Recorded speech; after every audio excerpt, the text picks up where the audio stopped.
बुद्ध की शरण में आओ, धर्म की शरण में आओ, अल्लाह की शरण में आओ, जीसस की शरण में आओ, राम की शरण में आओ, कृष्ण की शरण में आओ।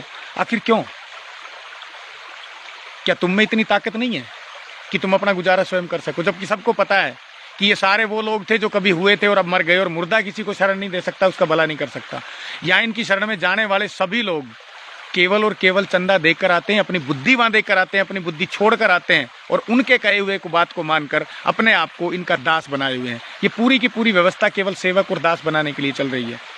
राजा रुपये छापता है, वो रुपया बैंक में देता है, और वो बैंक उस रुपये को पूंजीपति को लोन के तौर पे देता है। वो पूंजीपति कम से कम कीमत में आपको मजदूर रखता है, कम से कम कीमत में मंडियों के जरिए आपकी फसल को खरीदता है, और अधिकतम कीमत में अपना जहर पैदा करके आपको दे रहा है। आप में उत्पादन की क्षमता कम कर दी गई, खत्म कर दी गई, ताकि आप अपनी आवश्यकता स्वयं पूरी ना कर सकें और पूरी तरह से इस सिस्टम की शरण में चले जाएं।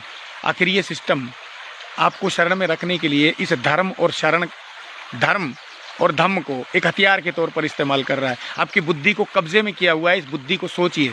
शरण में जाना है तो अपने माता पिता, दादा दादी और प्रकृति की शरण में आइए, गाय की शरण में आइए, ताकि आपको स्वास्थ्य के रूप में दूध मिले। प्रकृति की शरण में आइए ताकि आपको शुद्ध वातावरण मिले, आपका जीवन बचे। वरना ये शरण में लेने वाले अब तो एक भी धर्म आपको कोरोना से बचाने के लिए शरण नहीं दे रहा, वैक्सीन के लिए शरण दे रहा है, ताकि आप मौत की शरण में जाएं।